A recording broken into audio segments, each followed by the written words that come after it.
We're gonna stand our ground. We know you're trying to open the gates of hell, but we won't back down. So yes, we'll stand our ground. We won't be pushed around. We must keep you from putting our kids in the ground, so we can't stand down.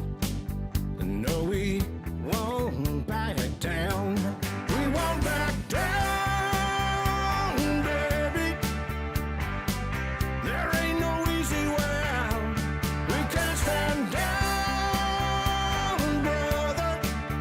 So we'll stand our ground. And no, we won't back down. 'Cause we know what's right. We got plenty of fight.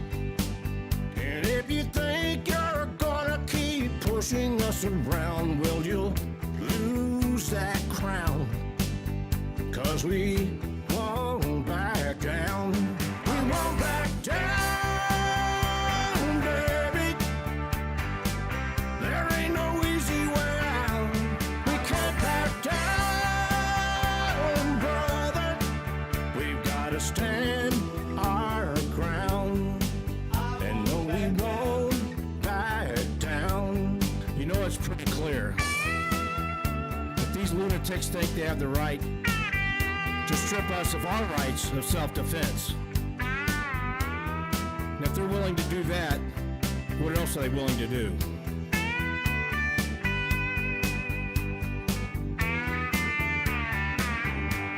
We won't back down, baby. There ain't no easy way out. We can't back down, brother. No, we won't back down. Back down, baby. There ain't no easy way out. We can't back down, brother. We've got to stand our ground, so we won't back down. No, we won't back down. Virginians, you won't fight this fight alone.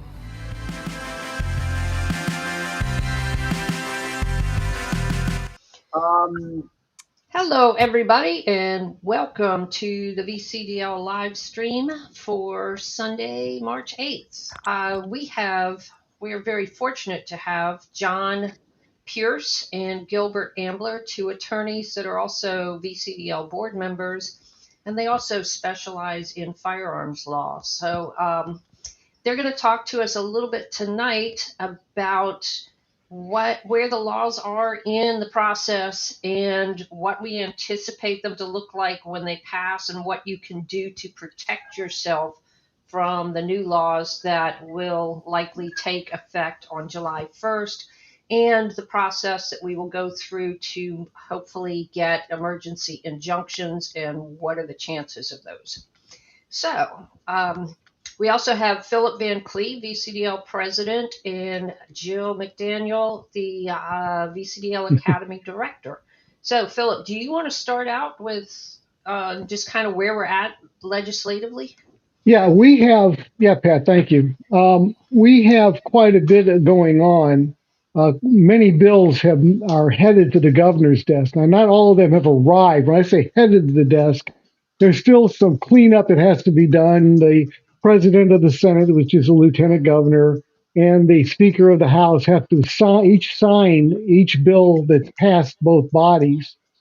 And then once both of them have signed it, at some point that's communicated to the governor, and then it would appear on her desk as something that she can then either veto or sign, or if she doesn't sign, it'll become law without her signature. So from our point of view, we would want a veto or language that would neuter the bill. But we have quite a few that are headed to her desk. Now, I will note, so far she's done, not to my knowledge, I've not seen anything that she's done on guns.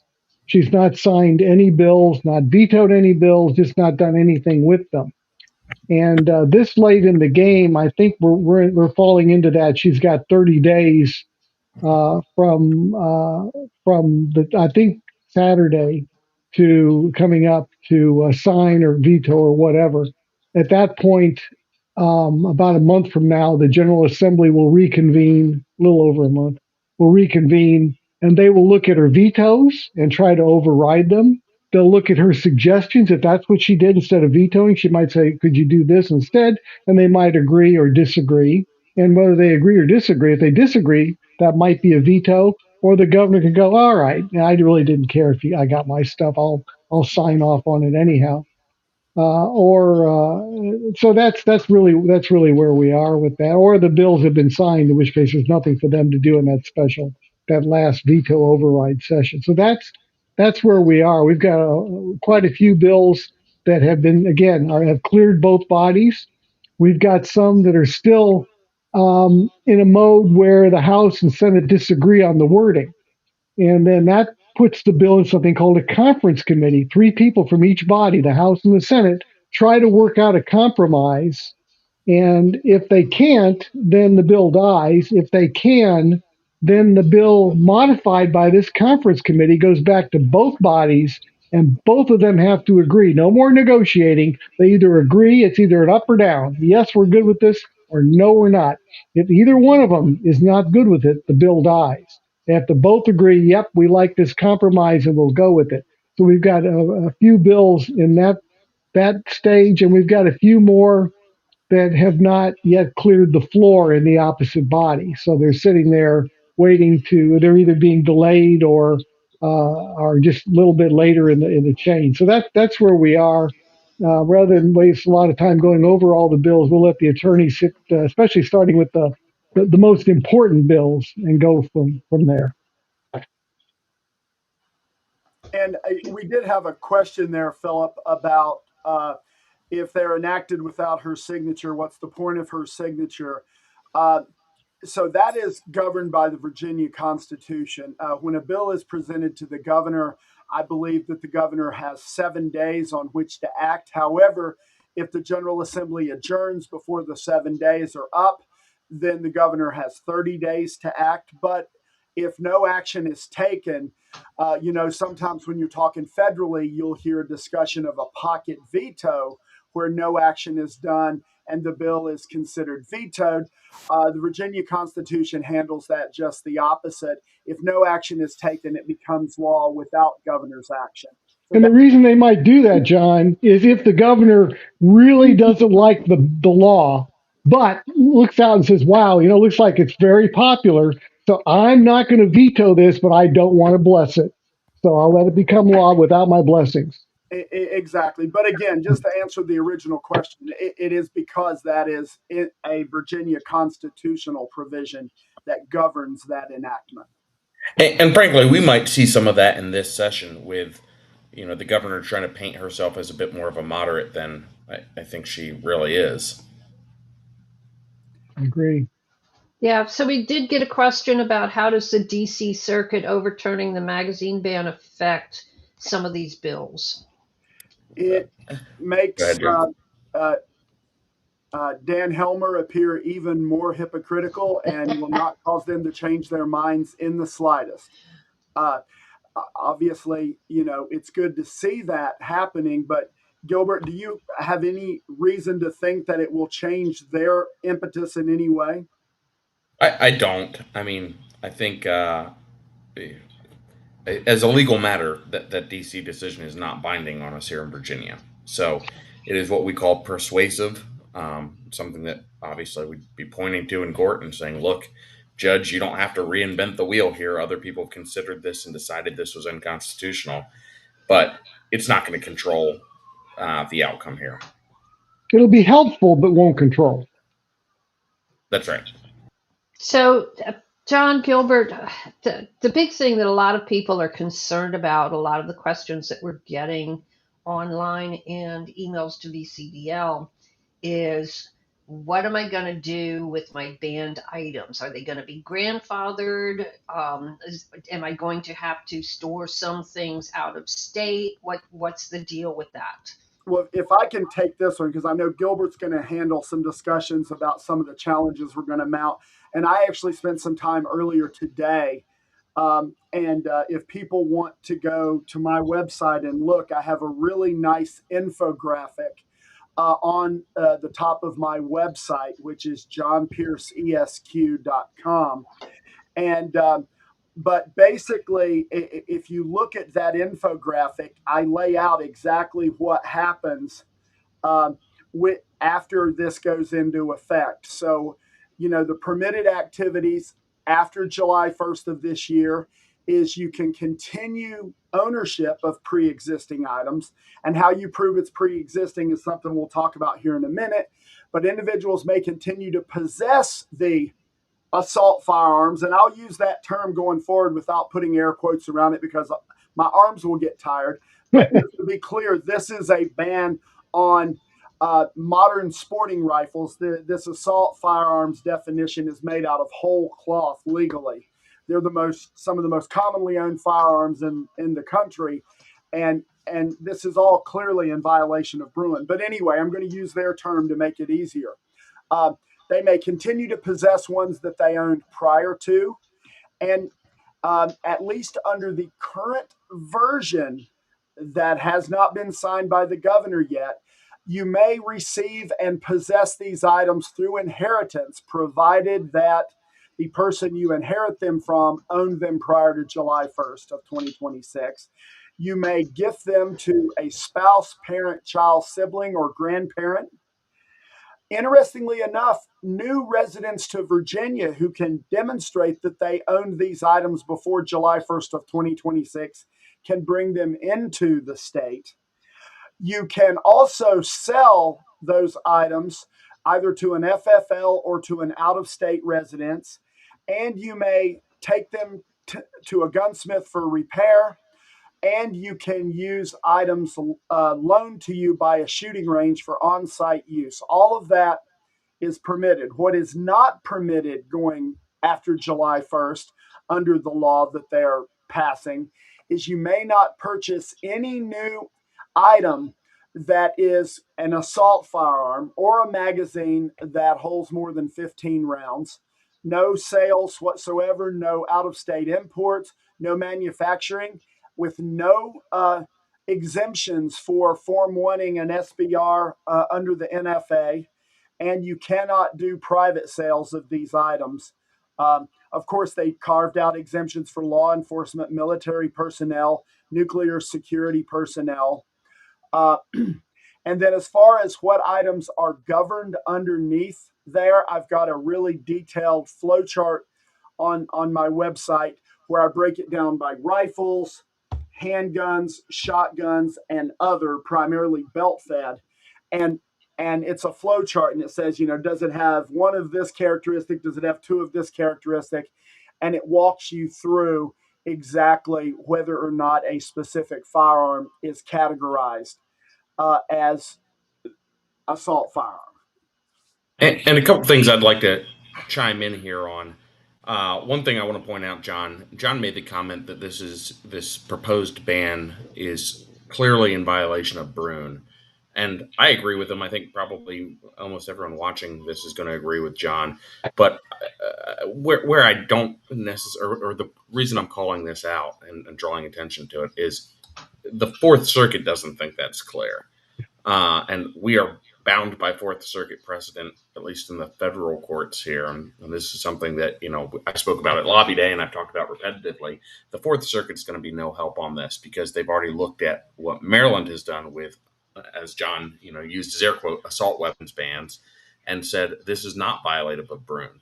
And so, and the reason I want to point attention to this is I've had so many people come to me and sort of say, well, this is so clearly and obviously, and how can they even do this? We should be suing legislators individually and going after them for violation of rights under Section 1983, which is a federal law if somebody violates your civil rights. And isn't there a cause of action to go after the legislators that are passing this? And the short answer is No, because the federal courts that we are bound by here in the Fourth Circuit seem to think it's okay. Now, I think that there might be state court judges that disagree with them under the Virginia Constitution. And I think eventually the Supreme Court might deal with this and say, no, Fourth Circuit, you're wrong in your interpretation. But as of now, you and I and everybody else looking at this saying this is clearly in violation of Brune, the learned justices on the Fourth Circuit disagree with us. So, it's not going to be easy in that regard. It's not clear cut in that regard as much as we might like it to be. I also want to point out, John talked about the idea that if you own a banned assault weapon, that can be passed on via inheritance. And that is true. That's the way the bill is currently drafted, but not the magazines, not the high capacity magazines. So the guns can be passed on via inheritance. The magazines cannot. And I'll tell you, in fact, I'm going to make a YouTube video for my channel about this. I did something recently, which is there's not an age limit on how old you have to be to purchase magazines. And if you own the magazines prior to July 1, 2026, you get to keep them, although they can't be passed on via inheritance. So I have weapons that could go to my children upon my passing under the law as drafted, but the magazines that are associated with those weapons would not be able to be passed on to my children. So what I did, I've got young children, they can't possess the firearms yet, but I bought them a bunch of magazines in their name, had them shipped in their name to my house, because that way my 2-year-old owns magazines prior to July 1, 2026. And so that's a strategy that, I've been somewhat hesitant to talk about till these laws actually get signed, because I don't want to see them changing things based on what people are doing to figure out their ways around them. But something you might want to start thinking about. John also is probably going to talk about the way that trusts could be useful to allow people to possess items that, is something that they may not have thought about when drafting these laws. It's funny you mentioned that, because I noticed one of the questions that came up here is, do we have to prove that we owned them prior, or would it be up to them to prove it? And the real answer to that is you want to go into this as prepared as possible, right? I mean, again, we don't know exactly how everything's going to play out in the fullness of time, but in my recommendation, as Gilbert said, is that there's a couple of different ways you could do it, right? So I do a lot of gun trusts, and if you have those items on an inventory sheet dated as of a date prior to July 1st, then that's that, having that notarized would be a way to document that you had the items. And I'm going to be making some changes to my standard non-inventory sheets that go with my trust to be able to document those things. Another way would be to do something that I think maybe don't. If I'm thinking of someone else I spoke with, Gilbert, you can correct me, but I think you had discussed one time that you were going to offer a service for clients where you would document in your files that they had notified you prior to July 1st of what their inventory was, and offer that. Yeah, and I have started that. So I've had several people, and essentially I'm charging a fairly small fee. I'm charging $200 to store files for people. So they become a client of the firm. They have access to a portal, and via that portal, they can upload, and we will store in our system a spreadsheet and photographs of what they currently own. And I've been telling people that want to hire me for that I don't necessarily think that's the only way to go about this. I don't know that you have to have an attorney possess that info. The benefit of having an attorney possess it is there's attorney-client privilege. The government doesn't have access to it, and yet you could access it if you had to get information on what you owned prior to July 1, 2026. Let me jump in for a second, too. There's a couple things. Maybe Gilbert or John. G.S. Bomber put, so to be clear, the Fourth Circuit decided on the Maryland assault weapon ban before Bruin was decided. So they came back. It was remanded in light of Bruin. So the Supreme Court GVR'd, so they vacate, remanded in light of Bruin, and went back through the Fourth Circuit, and the Fourth Circuit came up with what, in my opinion, is a contrived test to avoid a faithful application of Bruin. But they have resolved the legality in the Fourth Circuit. And the problem with this is it went back up to the Supreme Court, and the Supreme Court refused to take it a second time, meaning they let the Fourth Circuit decision stand where the Fourth Circuit said arms that are militaristic in nature don't get Second Amendment protection, which. So that just means, that doesn't mean they agreed with that necessarily, but they just didn't take it up for whatever reason. Maybe they didn't have They let time the on law the schedule. stand. Yeah. Yeah, for now. Also, Scott Kraft said, and I think this is something that we just let people know. He said, when are we going to do something about it? And of course, we can't really until everything is signed into law. Right now, things could still change. The governor could come back with the assault weapon ban and say, whoa, whoa, whoa, I don't want to do pistols. I want to do rifles and shotguns, and that could change. So there's still back and forth. At Yeah. this stage. You know, We can't move at all till it's signed into law. The day it's signed into law, then we can move, because then it's coming, and then we've got a few months to come up with something to put a stay on it going into effect. And don't forget the governor can change it as well and send it back. So one thing I wanted to bring up while we were talking about how to document what you have now, a lot of people have said, and even some of the Democrat legislators have said, that the onus is on the state to prove that you didn't have it. You have the presumption of innocence until they prove your guilt. However, if they charge you, you still have the expense of defending yourself, even though they have to prove that you didn't own whatever it was before the ban took effect. So, yeah, you won't feel, that's fancy legal talk to say there's a presumption of innocence. You won't feel like you're presumed innocent when you're locked up and, right. Forced to go through the charging process and get bonded out and have your house raided and your weapons seized and everything else. And, you can tell yourself that to make yourself feel better. I'm still presumed innocent, but it's, the Right. reality is having these laws on the books, that's absolutely a legal argument that we'd make when we're defending you in court.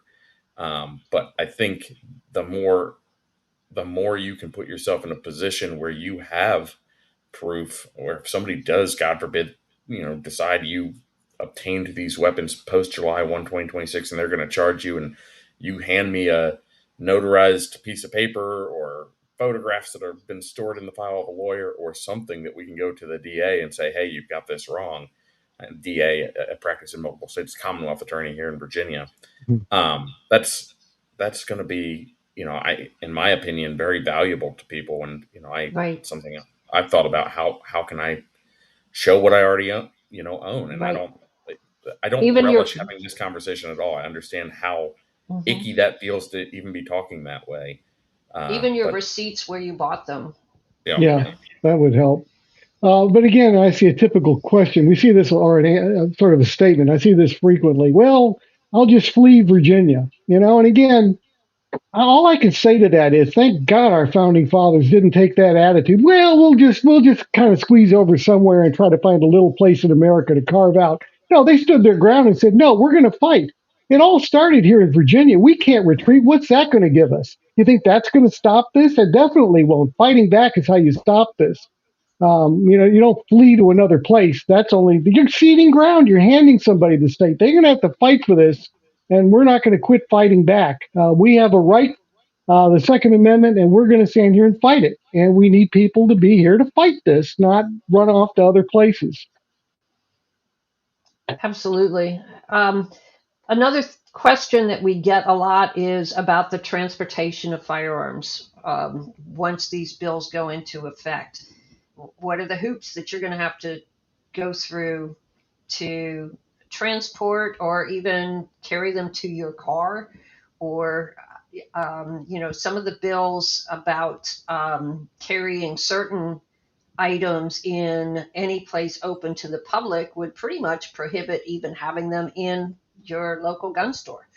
So the way that it's written right now, anyway, since most stores are open to the public.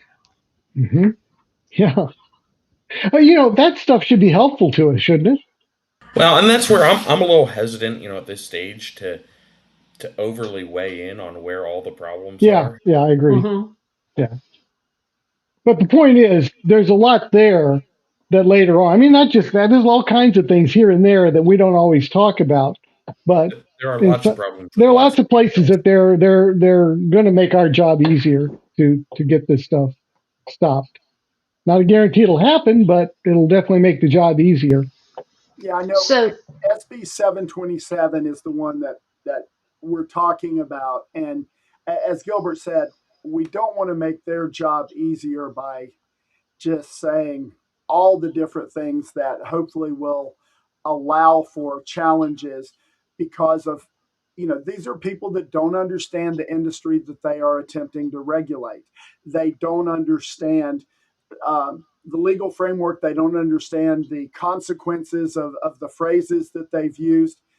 And again, uh, we have no reasonable hope that that those who are introducing these kind of bills will back off, but they do want them to survive legal scrutiny. And I believe legal scrutiny is ultimately where many of these are going to have to be fought. That's Right. where the battle really begins.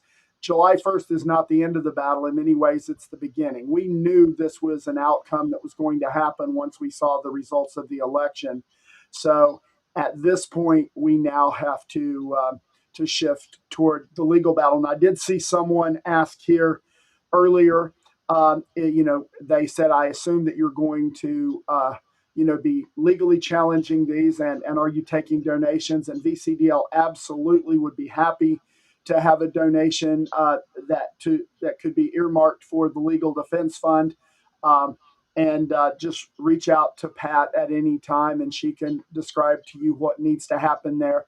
But that is, I think, where a lot of our work's going to be over the next couple of years. Yeah, we got together back in December and started talking about contingencies. I can't go into details on it, but we were starting back in December to look at what could potentially happen and what our response would be. So we're taking this as seriously as you could imagine, and we will be doing everything we can to fight back. But so resources will be necessary because to walk in the door on these lawsuits, just to walk in the door can be 40 grand. So you can imagine with all the different suits we might have to file. But we'll also be working with our partners, Gun Owners of America. Who knows? We might be able to divvy these up a little bit between different organizations to take different bills to court. But that's all something we'll have to work out once we see the final bills. Now, Novi, I saw you had asked a question. Yeah, absolutely. The first step of any of these uh, lawsuits will be to see if you can shut it down at the beginning while it's being litigated. What the chances of success on those are. I'll let Gilbert speak to that. But that is always a very good first step on some of these. And I imagine that would, without speaking to the strategy, long before anything is actually started, I think that it's reasonable to assume that that would be something that would be asked for if we thought there was any chance of success. Yeah, now I will say on injunctions, I think injunctions are what everyone's going to want on these to stop them from moving forwards and preserve the status quo. That's one of the purposes of an injunction. Injunctions are also not handed out like candy in Virginia. Injunctions are what the courts describe an extraordinary remedy. Um, you have to essentially convince the judge that there is a very strong likelihood you're going to win your suit at the end of the day before the judge has seen all the evidence. And again, this is something that might feel like it should be common sense to us. Like, of course, this stuff should be violative of the Constitution. Judge, how could you not want to stop this? But to get a judge to the point where they say, yes, we agree you're very likely to win this, and I haven't yet seen all the evidence, is often a bit of an uphill battle. And so you'll have cases where injunctions get denied, and then you still wind up winning the case down the road. That is not an uncommon trajectory where judges say, look, I'm not going to give you the injunction because the Virginia Supreme Court says it's an extraordinary remedy and we shouldn't just hand them out. And I haven't seen all the evidence yet. Let's go through the trial process, and you might still win after trial. So the reason I'm flagging that is we should want injunctions, absolutely. But if you see injunctions get denied, you should not start panicking. And one of the things that's going to come into play on this conversation, and I'm always hesitant to be thankful for anything when they let us keep guns we currently own. It's like, oh well, thank you for not taking all my rights in one go, but the point here is the demand for an injunction would arguably be higher if there wasn't a grandfathering provision. Because with the grandfathering provision, I think judges are going to be potentially saying, look, convince me of what the extreme harm is that I need to step in and remedy. And there are things, Oh, yes. for gun stores and for gun manufacturers, there are absolutely going to be things. Future generations. Mm-hmm. Yeah, right, but I think what Gilbert's saying is for an emergency injunction up front, you need some sort of immediate harm as opposed to a long-term harm. Well, I wonder who's turning 18 on July 1. I think there are things that we can point to. My point is that harm would be all the greater if they were actually taking away things that you currently lawfully owned. The fact that they have eliminated that is something that I think they're proactively doing in an effort to try to come off as reasonable judges. And they're going to argue that no injunctions are needed because they're not taking anything you currently own. We know that's an argument they're going to make. Mm-hmm. Yep. So I see a message here from JMV0311 that it wouldn't hurt VCDL to get a bit more pissed about what's on the line. Hold up. We are. We are. Wake up. Yeah. Follow me. Has anybody been listening? I mean, obviously, that person has not, but we, even before the election that got us in this position, we were shouting from the rooftops that we need to wake everybody up and get them out and change the balance of power. And then when the election went south, immediately after the election, we started gearing up for what we knew was coming. And people didn't show up for lobby day because the bills hadn't been introduced yet. And then boom, hours, not days, hours after lobby day, the big bills hit. And we had been screaming the warnings all along, and we have been extremely pissed and extremely busy trying to position where we can fight what we know is coming down the pike. So, look, and being pissed in itself doesn't do anything. You can be mad, red in the face, holding your breath. That's not what matters. What matters is having people like, John and Gilbert out there getting ready to file the lawsuits to go after these guys, keeping our cool and trying our best to stop these bills. And some bills did get stopped. But that's what wins, not being mad. We're all passionate. Believe me, everybody you see on that screen in front of you is affected personally by these laws. We're not exempt. We're all in the same boat here, and we're all mad. But we want to use that anger not just to scream to the four winds, but to focus it, take that energy and focus it on getting this stuff stopped and reversed. Yeah, and I saw one of the things in the comments that flipped by said that the live stream right before lobby day, there were 23 people watching on whatever platform they were watching on. There were more than that watching, but yeah, the attendance at lobby day, the attendance on our live streams, and people are too reactive. VCDL has been proactive, and we are still being proactive. But we need all of you guys to be proactive as well. We can't wait until these bills are inevitable. We have to take action beforehand.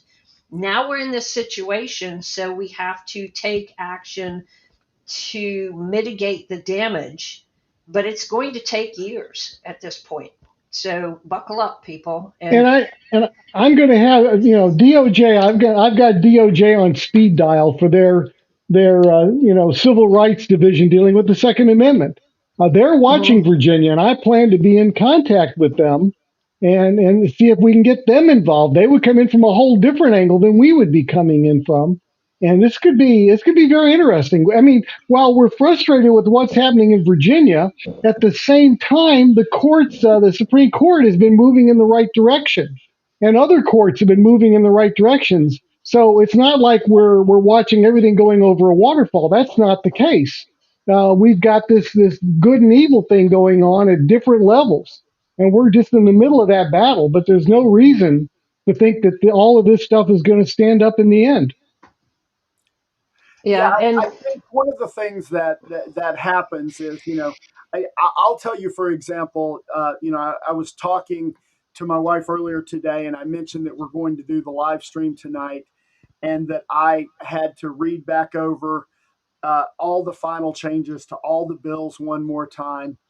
And I sat down and I did it, making sure that I had everything right in my head so that we could talk to people and summarize these. And I was going to write the articles for the website. And I almost physically got sick to my stomach. I got so angry. But as attorneys, right, this live stream here is sort of from the perspective of what are we going to do next? What is the actual situation? So, I would be glad to sit here and, throw my cell phone at my screen when I read some of these things. But that's not going to help. It's really what we have to do Do is it. talk about what we do next. But yes, I very much understand the frustration of the person in the comments, because we all want to scream and rant, but what we really need to do are the things that we can try and get outcomes from. And the next, after all the hard work that Philip and Pat and all the people that have been going to the subcommittee and the committee hearings and showing up in Richmond, after all of that, the next step is wait till it becomes law, wait till we actually have standing to file, and then get some lawsuits filed, because unfortunately, because of the outcome of the election, they were holding all the cards. absolutely. And I do want to say thank you to everybody that has showed up virtually and in person for the committee meetings this year. It did help, and but we need that every year. So Jill and Philip and I have been kicking around an idea about maybe making a virtual class on how to be a citizen lobbyist. And you don't need a lobbyist license to be a citizen lobbyist if you're not lobbying for an organization or a company that is paying you to lobby for them. You don't need any special credentials or anything. You just go to the meetings and do it. Go ahead, Phil. Alessio Cristiano was asking something, which I'll answer, but our two attorneys, you guys jump in if I'm wrong. He basically says whether SB 727, that's the one on not carrying an assault weapon around in public areas, would that eliminate CHPs? The answer, as I understand it, would be no, as long as your gun doesn't have a threaded barrel or doesn't have a stock on it that, or an arm brace or anything collapsible. If it's just a plain Jane pistol or revolver and a pistol with a magazine of any size, you're okay with your CHP. Just don't have a threaded barrel on that gun. Am I wrong there, guys? No, you're correct. There's been lots of, misinformation, sort of, hand wringing about this one that goes above and beyond. I'm not saying in any way, shape, or form it's a good bill, but it doesn't ban people from carrying concealed handguns, with a concealed handgun permit. Well, now, what was your question again, Philip? I want to make sure I understood the exact criteria you were asking about, though.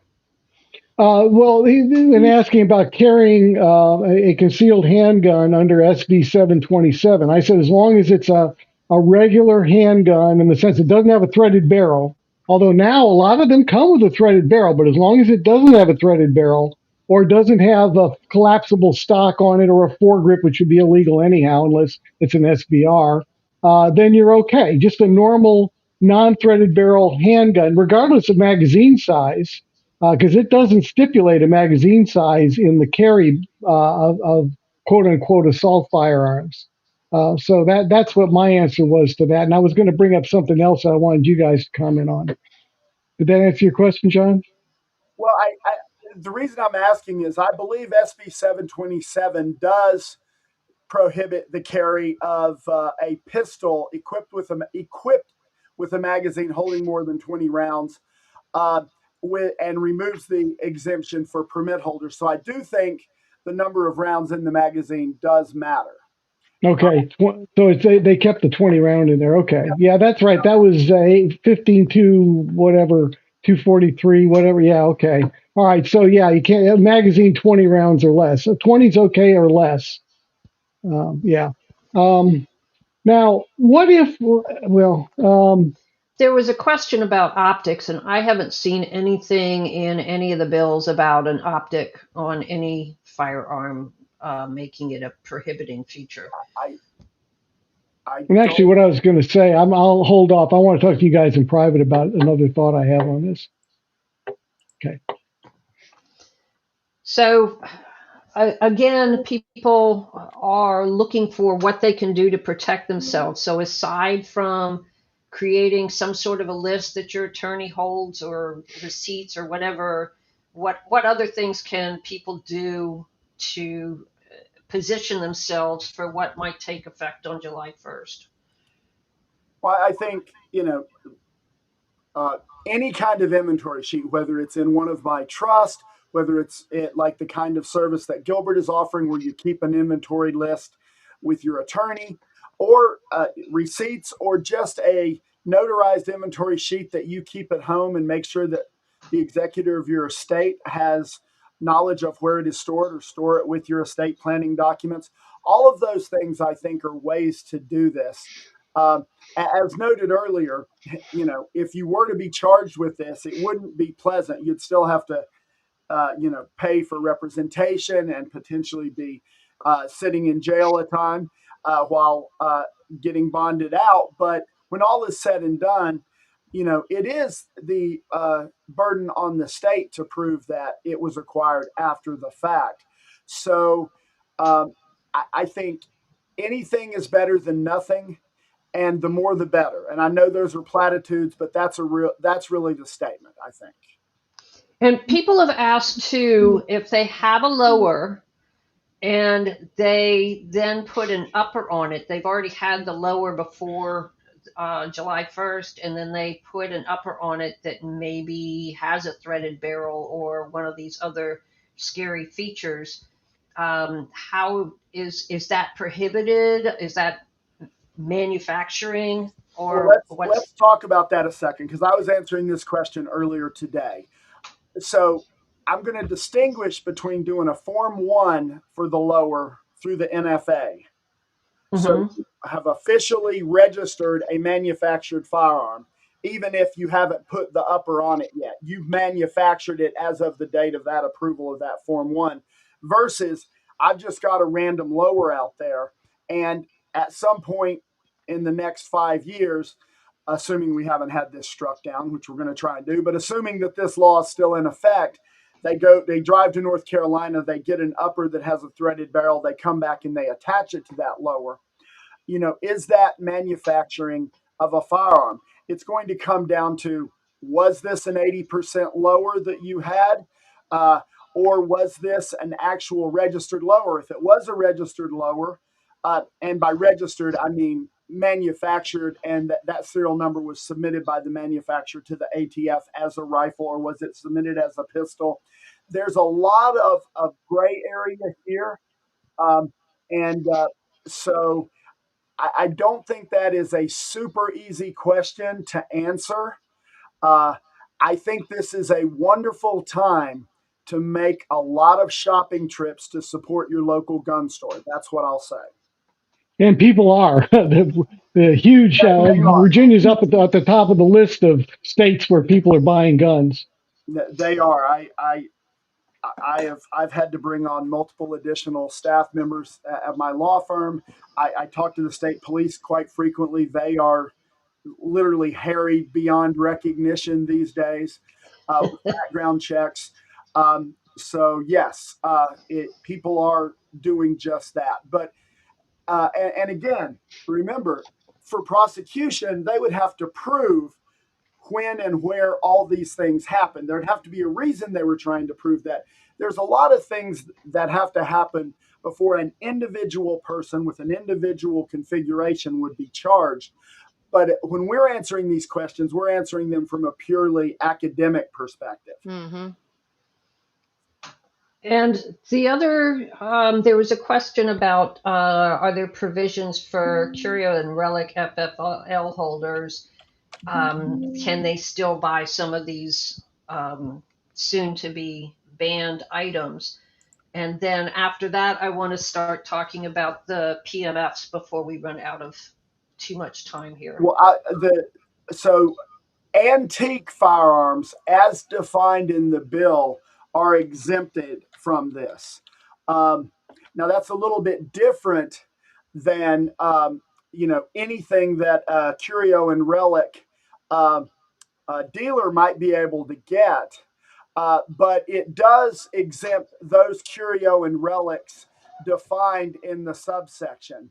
So it has very similar language to some of our previous antique firearm laws. Any firearm with a matchlock, flintlock, percussion cap, or similar type of ignition system manufactured in or before 1898, any replica of such a firearm, if it is not redesigned for using conventional rimfire or centerfire fixed ammunition, and it goes on. And I don't need to read the whole thing, but there are provisions for exempting antique, curio, and relic firearms as defined in the bill. So some relief there. And then we had a question about if you have a threaded barrel, but it has a thread protector on it that's tack welded. So possibly as long as it's not a muzzle brake, because muzzle brakes and flash suppressors are some of those scary features that they've been naming in the bills. But if it has a thread protector on it that is welded in place so that it can't be removed without destroying the barrel, I think that would get you by the threaded barrel. But there's other features on the gun that would probably still prohibit you. See, I'm going to disagree with you there. Now, Gilbert, I've been talking way too much here, and I apologize for that. I don't think a tack welded thread protector gets you around the definition of a threaded barrel in any way, shape, or form. Okay. I agree. I mean, that's a technical issue, but the likelihood that a prosecutor is going to want to go after somebody in that situation might be low, but it's still a threaded barrel. I mean, the utility, you think of the same thing. What if your threads are all messed up? They're all, cross-threaded something and they're all destroyed. Still a threaded barrel. I guess I'm thinking of it from like the ATF perspective. If you have a 14-inch barrel and you weld a 2-inch yes, the ATF has device given us on there, guidance that says, but, what's yeah. permanently affixed, Mhm. whereas we don't have that guidance here.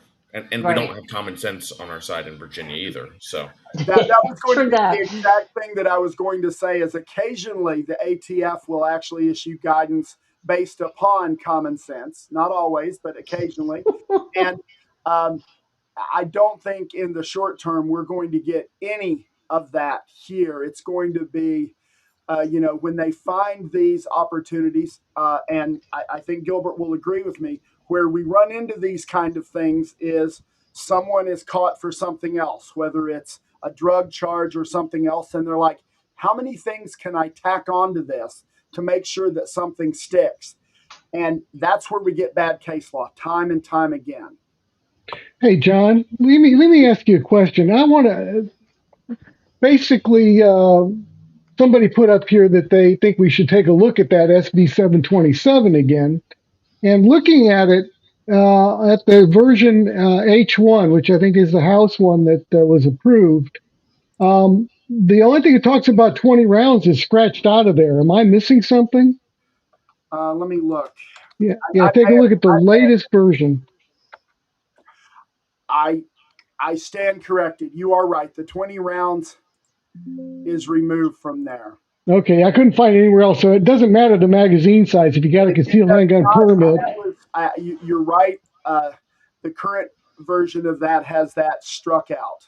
Okay. So whoever mentioned that, they caught me on one. So I'm glad to be wrong on that one. Yeah, I'm glad you're wrong too. I was worried. I thought I'd missed something there, but okay, good. Well, we got that cleared up. Still, that's not saying we like this law, but No, not even yeah. close. But Yeah. you know, any Yep. small thing is an improvement. Yeah, because now there are guns out there that come stock with a 21 round magazine or even a Mhm. 25. Yep. So, privately made PMFs. What are people going to have to do with that? So Assuming the bill. they're gonna have to get them serialized to be compliant with the law. Now, again, this is where I'm hesitant. I think there is what the motivation, I believe, of this law is to make sure that people's guns get put into the bound books at FFLs with serial numbers, and that therefore those records eventually make their way into the hands of the government, and the government knows who owns what guns. I understand all the reasons. Everyone's going to say, well, a firearms registry is illegal, et cetera, et cetera. I think that's the motivation. The motivation is they want to know who owns what guns so that down the road they have a list of where these firearms are and who owns them.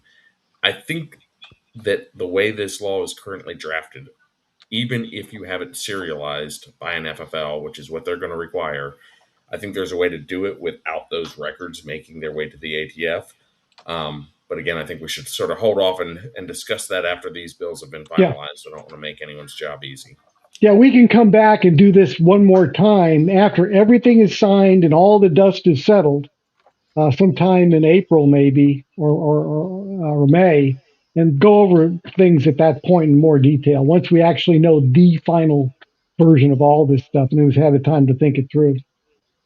So somebody cannot serialize their own firearm, though. It would, according to this law, you have to The way take the law is it to. drafted, it has to go through an FFL.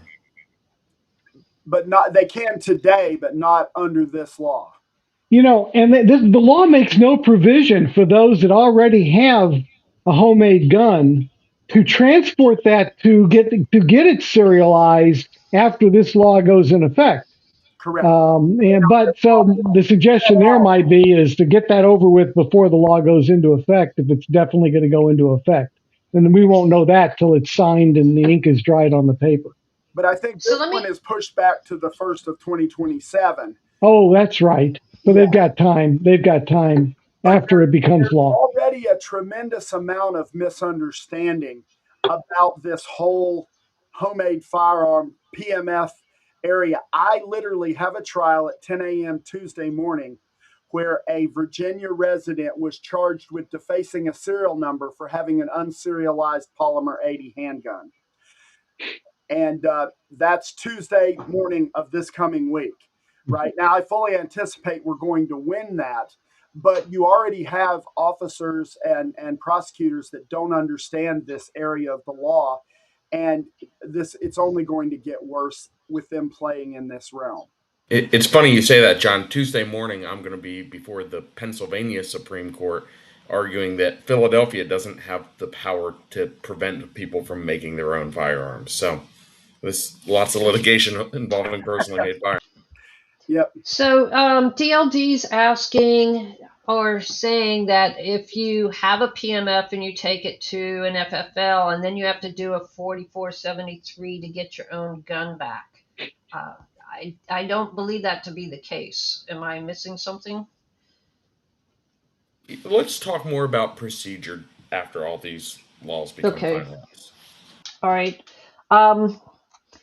John, let's go back to NFA stuff for a minute, because manufacturing certain firearms after July 1st, if they have certain features, is prohibited. But what about if you want to make an SBR or something like that?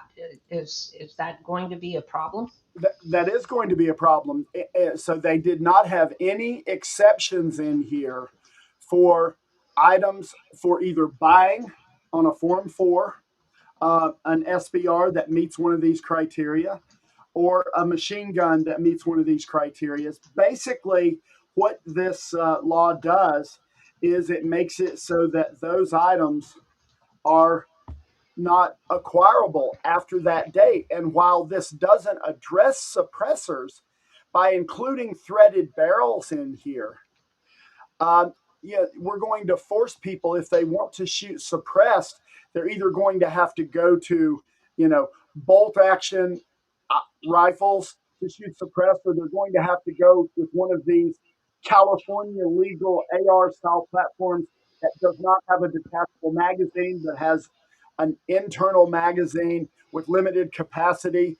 It is drastically going to impact the NFA world. Yes, it is. So, how the industry will react to that is a good question. But it goes back to when we were talking about injunction and cognizable harm that was trying to be, remedied if we ask for emergency injunction. That's another area where it's going to drastically hurt the industry in an immediate way. And so if you own a machine gun, it would be illegal to sell it except for to an FFL or a government agency. Or an out-of-state resident. Of course, you'd have to go through an FFL to do that. Right. In any case, with an NFA item.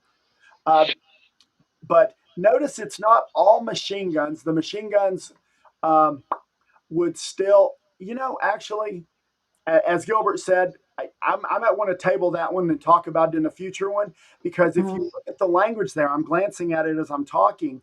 Often in multiple places here, it talks about a semi-auto.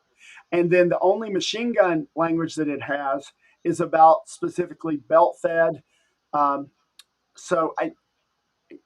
More to come on that one. We might talk about the details of that a little bit more, and I'll put out more articles on my website as I wade through this stuff and kind of look at the minutia. And again, this is another area where we don't want to give them ideas about things they have to fix either. Right. And again, the laws, the bills are changing as they go through the system. So, and they don't always get posted online right away. So it's kind of hard to keep up with some things. So, all right. I'm glancing through questions. One of the things that people ask, again, Philip said it's like 40,000 just to file the first motions, just to walk in the court door. And we've got multiple suits that we're getting ready to file. So absolutely, VCDL or Virginia Citizens Defense Foundation, which is our C3 that is was formed to help fund the lawsuits and the educational arm of this mission. And so either one of those is good. The PAC, VCDL PAC, also is gearing up for the 2027 elections. The PAC spent pretty much all of its money on the last election cycle trying to educate the public. So in 2027, the entire General Assembly is up for election. And that is where we have a big chance to turn the tide for the following 2 years. We will still have Spanberger as governor, but if we don't have a General Assembly that gives her bad bills to sign, then she has nothing to sign. So very important to stay active, be active in the primaries, be active in the special election for the constitutional amendment that's coming up, because that will affect redistricting in Virginia. And just be active in your government. If you want a government of the people have to be a part of the government process. Yeah, you definitely want to vote no on the redistricting, and that's active now. We're in the early voting is now authorized for that, and you want to vote no. And you need to get out and do that. Don't just make a mental note and don't get around to it. Vote early. Go ahead and get it over with. Get your vote in there. Let's make sure that this redistricting gerrymandering ploy doesn't go anywhere. Notice about Culpeper Town Council on a constitutional oath of office. So, Philip, you want to look at that one. And there was a question about firearms under 16 with a pistol brace no longer be considered pistols or be covered under concealed carry. Didn't the court rule that pistol braces cannot be considered part of the firearm? So there, as far as the ATF is concerned, pistol braces no longer render a pistol into an illegal SBR. We still have the length of pull presumption that the ATF has out there, but in general, if they have an arm brace on them, they're still just a pistol. And pistols are covered under the Virginia concealed handgun permit. The question becomes, is a particular AR pistol with an arm brace or some other type of pistol with an arm brace, is it configured in such a way that SB 727 picks it up? And that you just have to go through the checklist in SB 727 and see. But no, they are still handguns. It's just whether or not they're going to become one of the prohibited carry handguns under 727. Somebody said that they don't trust the early vote. Well, so what does that mean? If you want to vote on election day, that's fine. If you think somehow that protects your vote, I personally don't know that my vote is going to be disregarded if I vote early. I think it's a way of protecting somebody from trying to steal my vote, and then me showing up and them going, "Well, hey, you've already voted. What?" But either way, I mean, if you don't trust early voting, then be sure that you show up on election day, what is that? That's April 21st. Is that right, Pat? Yeah, I believe it is. And somebody else was asking Philip about the rally on the 14th. Yes, I'll be speaking at a rally on the 14th. It could end up being a pretty big rally because a lot of people woke up a little late. They want to, have their voices heard in a large rally. That'll be at the Capitol at 2 p.m. on the 14th. And again, keep in mind the Capitol grounds themselves are you cannot carry a firearm on those grounds. Did you hear back from RPD or? I have not heard back from Richmond PD. They've never said anything one way or the other about outside on the other side, like of 9th Street, like we did on Lobby Day. There were people carrying openly on the other side of 9th Street, the west side away from the Capitol. I've not heard anything one way or the other. I'll try to check back with them and see. The person I talked to at RPD wanted to go up the ladder and find out the answer for that, and they said they'd get back to me, but I've not heard a peep on it. Yeah, and for those that have asked, VCDL is not doing buses for that. It is not our event. Somebody else is organizing the event, and Philip is an invited speaker. So there's a Facebook page, I think, and other things online about it, but we do not know anything about buses or anything like that. I noticed there's a couple of comments in there about the fact that there's still a lot of confusion about 727. I do plan on putting out sort of a flowchart type infographic on that over the next couple of days, like I did with the assault weapons, to help narrow that down. And, given that we had that mix up about the 20 rounds, I know my website was shared in the chats. Keep an eye on that. And I will get something out over the next couple of days that breaks that down to hopefully try and alleviate some of the confusion over that horrible, horrible bill.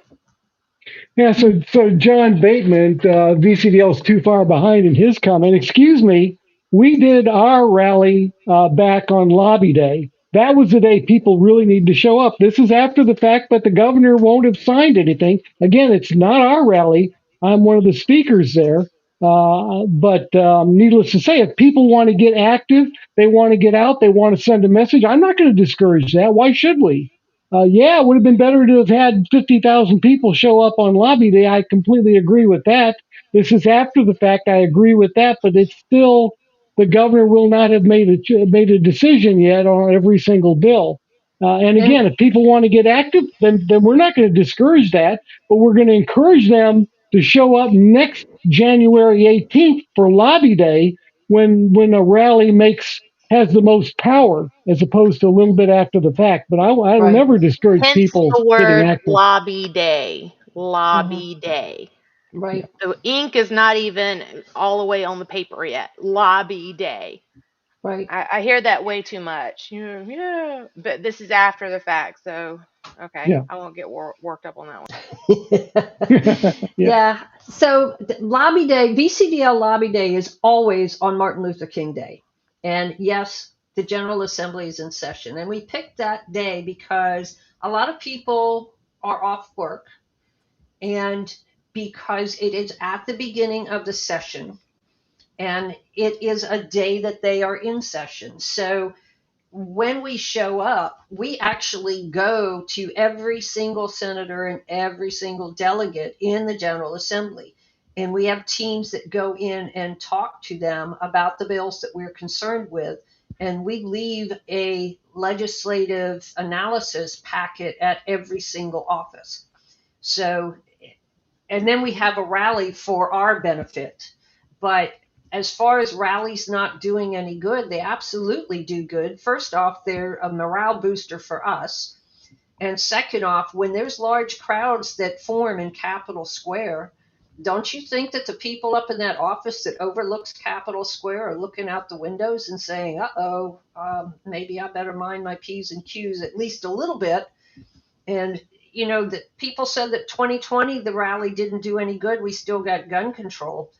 The truth is that the vast majority of the gun control disappeared like vapor right after the rally in 2020.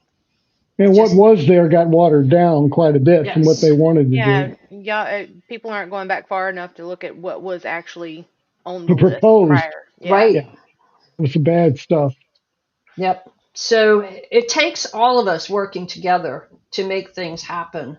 The legal team, John and Gilbert and a whole bunch of other people behind the scenes have been working their fingers to the bone, burning the midnight oil, whatever analogy you want to use there. But since the election, they have been working like crazy.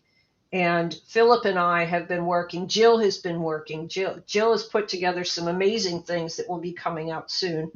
And a lot of our members have been working in the background as well. So if you want to volunteer, send us a message. Our contact information is on our website, vcdl.org. Gilbert, what is your YouTube channel? It is the Commonwealth's Gun Rights, and as I said, I've been kind of holding off on posting videos about some of this stuff, waiting to see final form, and before I start talking about where the cracks are. But I will put out content when it's appropriate. Yeah, we have to hold back where we have to hold back. That's all there is to it. But eventually, this stuff it will be brought out. So, and Philip and I are getting ready to hand 8,000 plus petitions to the House and the Senate and the governor. And since we had those petitions printed, 2,000 more have come in. So if you haven't signed our petition yet, go on our website. It's right on our front page, and sign the petition, because we will transmit that information, how many more people have signed it, to the people in the legislature. So if you're not a member, join. If you are a member, suggest to your friends that they join, or at least sign up for the free emails. If you're not getting the VA alerts, they've been coming out about twice a week lately, right, Philip? Yes, that's right. So we usually have an update, a legislative update, and a regular update.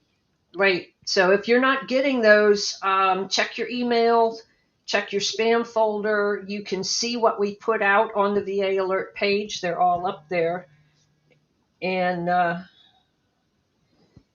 sorry, I got a phone call. I had to pause there. But make sure that you are getting those, because that's where you're going to get timely information.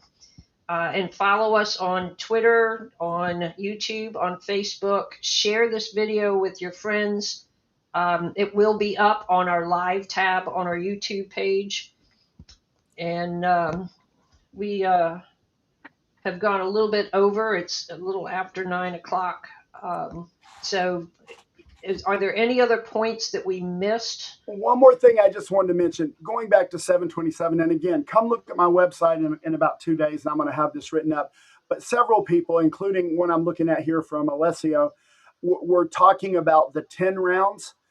That's a 10-round fixed magazine. A fixed magazine is a magazine that is internal to the firearm. I think that was their attempt to try and cover those California compliant firearms that have the embedded magazine in them, as opposed to a detachable magazine. Did they understand enough of what they were doing to actually use the right term there? I don't know. But again, I'm going to do a little bit deeper dive into that, but I think that only covers fixed magazine firearms, not those that have detachable magazines. And I would also note that the efforts of gun owners speaking out and sending emails and so forth to their legislators, the permit to purchase, which was a monstrosity, got toned way down into something completely different. So that blew up and went away. That blew away. But it was a horrible bill that would have been absolute monstrosity, meant to discourage gun ownership. That bill, for example, is one of many that disappeared or got modified into a different configuration. So this, being an activist, it works, and doing rallies works. Speaking up works. Yes. And we do need to flood people's emails and mailboxes and phone calls and everything. Yes. So we do have a question. I was very curious about what happens now with lowers that haven't been completed yet. Is it actually a lower, or is it a previously assembled rifle that you took the upper off of at some point? Or was it sold as an other? Because if it was sold as an other, it doesn't become a rifle or a pistol until such time as you put the upper on it for the first time. And then, of course, you've got the ATF rule, once a rifle, always a rifle, unless it started life as a pistol. And you get into all the various ATF guidances. And how's that going to play with all this? It'll be interesting to see. There's a whole lot of technical aspects and timing aspects, and how would they prove timing aspects that go kind of far beyond this. I guess what I would say, though, is in general, I would advise people that have unfinished lowers to get them finished into the configuration they're going to be happy with before this happens. Yeah, either make a rifle out of it if you want a rifle, or make a pistol out of it if you want a pistol and want to be flexible. What about an 80%? Rick says he has 100 lowers still in the box. My shipping address is on my website. No, I'm kidding. But I imagine there are other people that have just as large a collection as Brick by Brick does. And yeah, that might not be a possibility. And but again, we're trying to give legal answers that work for the majority of people. And Rich, you asked how I'm going to adapt as a gun shop owner. Well, I have a laser, and I can engrave most PMF that have a metal plate at least that can be engraved. I can't do the plastic, but if there's a metal plate embedded in it that cannot be removed, I can engrave that for people. It's going to severely impact my business. Right now, business is good. After July 1st, it probably will see a severe reduction, but we'll adapt and do what we have to do. So, and that's the point of all this crap, is to get that severe reduction going. Yeah, so people don't. It's too much trouble to be a gun owner. Well, we can't let that happen. But we put up a couple of videos of people that legislators that were presenting bills or talking in committee, and one of them was Williams Grave on the 11% tax, and it was, she presented it as a punitive tax to discourage the purchasing of the importation into Virginia of firearms and ammo. And then we had another one of Helmer talking in committee that he wanted to eliminate certain firearms in Virginia, and that the whole purpose of the bill was to eliminate these firearms. So they're actually saying the quiet part out loud, and we will bring it to the spotlight as much as we possibly can. Yep. So, all right. I guess, have we missed anything? Does anybody have anything else to add? Does anybody have any more questions? Good news is the excise tax, the 11% tax, is dead for the year. They just moved it to 2027, so it will be back in 2027. The suppressor tax, they killed it because I guess they figured if we're going to kill all the guns that the suppressors can go on, then why bother taxing the suppressors, right? So, but they made it sound like they did it for our hearing. But yeah, those were a couple of wins. But there's a lot of bad bills out there that would prevent purchasing by 18, 19, and 20-year-olds, would severely limit what you can purchase and what you can do with what you already own. So stay engaged, guys. Stay watching the VA alerts. Please. And if you can spare any, if you have a few dollars extra, we could sure use it right now because we're gearing up for a lot of very expensive lawsuits. And go ahead and take off January 18th, 2027 right now. I saw Yes. a lot of, oh, I gotta work. Yeah, go ahead and take that day off. Yeah. Just No, take it put off in right for the now. day off now. Yeah. Just plan on it. So, There- all right, Douglas, guys. Thanks everyone who came tonight. Yes, thank you, John and Gilbert, for taking time away from your Yay. families and answering our questions. And we look forward to hearing what you have to say after all of this stuff is finalized, and appreciate everything that you do. Pat, real quick, we had several questions on there about where on the website do they donate. Maybe just mention that. There's a tab up at the top of every single page that says contribute.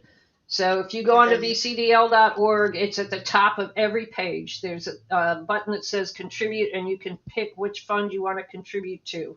They're all just as important. Yeah, Virginia Citizens Defense Foundation is a tax-deductible one that you can contribute to, that will contribute to these lawsuits or to VCDL itself. Or the PAC will be very important next year, have them having plenty of money because that's an election year. Right. And I was made aware that there's a change in the federal income tax as far as charitable contributions go, that you don't have to itemize your deductions to be able to claim up to $1,000 in charitable contributions. So I haven't looked into that yet. I haven't done my, but that's for 2026. So that's something to think about. Consult with your tax specialist about that, because I am not a tax specialist. So anyway, thanks to everybody for joining us, and we hope you stay safe, and we will see you in the next one. Have a good night. Bye. Good night. Thanks, everyone. Bye.